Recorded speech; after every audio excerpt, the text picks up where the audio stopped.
Bonjour à tous, on commence cette revue de presse en France avec le journal L'Équipe qui nous dévoile ce vendredi son dossier spécial salaire de Ligue 1. Cette année, pas de grande surprise parmi les joueurs les mieux payés de l'Hexagone, le top 10 étant uniquement composé de joueurs du Paris Saint-Germain. Là encore, pas de tremblement de terre, c'est bien Neymar qui se classe premier, avec un salaire d'environ 3 millions d'euros bruts par mois. Kylian Mbappé est lui deuxième avec 1,9 million d'euros bruts mensuels, et c'est Thiago Silva le capitaine qui arrive à la troisième place du podium, avec des revenus d'1,5 million d'euros bruts chaque mois. Tous les détails sont à lire dans l'édition du jour de L'Équipe. On part maintenant en Angleterre où on parle également gros sous dans la presse. D'abord avec le Daily Mail qui nous livre une information exclusive concernant Liverpool. Les Reds auront le droit à une prime s'ils remportent le titre tant convoité de Premier League. Selon le tabloïd, les hommes de Jürgen Klopp pourront se partager la somme de 4 millions de livres, soit un peu moins de 5 millions d'euros, pour les joueurs ayant joué au moins un match de championnat, à condition bien sûr que Liverpool soit champion d'Angleterre. Un couronnement qu'on imagine mal échapper aux Reds cette saison. Toujours de l'autre côté de la Manche, Pogba fait aussi les gros titres. Alors que son départ semble de plus en plus inévitable de Manchester United, la presse anglaise nous donne quelques détails en plus. D'abord The Sun qui explique que les Red Devils se sont fait une raison et vont baisser son prix.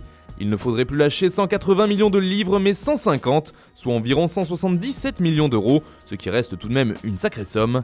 A noter aussi que son nom revient en une d'autres journaux comme le Daily Express notamment, car la pioche a été exclue du groupe mancunien pour le voyage en Espagne pendant cette trêve anglaise.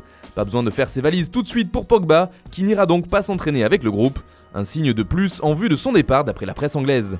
En Italie, c'est Paulo Dybala qui fait parler. L'Argentin est en couverture de Tuttosport ce vendredi, car selon les informations du journal transalpin, la Juve veut le prolonger.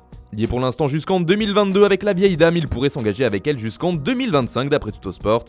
Et si le joueur demande un salaire de 10 millions d'euros annuels, les Bianconeri ont bien la ferme intention de le retenir. Les deux parties devraient donc trouver un terrain d'entente assez rapidement. Et puis en Espagne, c'était la sensation de ce jeudi soir, les deux ogres de la Liga se sont fait sortir en Copa del Rey.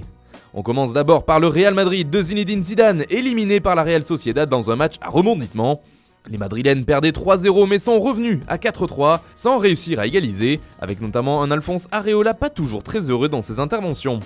Forcément, cette élimination fait les gros titres des journaux comme ici avec AS, mais aussi avec Marca qui parle ce vendredi de la Grande Coupe. Du côté de la Catalogne aussi, l'élimination est dans toutes les têtes, car le Barça a perdu 1-0 contre l'Athletic Bilbao sur un but contre son camp de Sergio Busquets.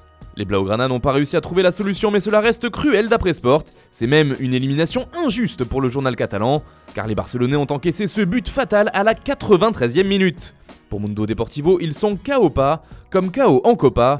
Il faut dire que ce but du 1-0 arrivé dans les ultimes secondes de la rencontre est arrivé comme un coup de massue sur la tête des joueurs du Barça.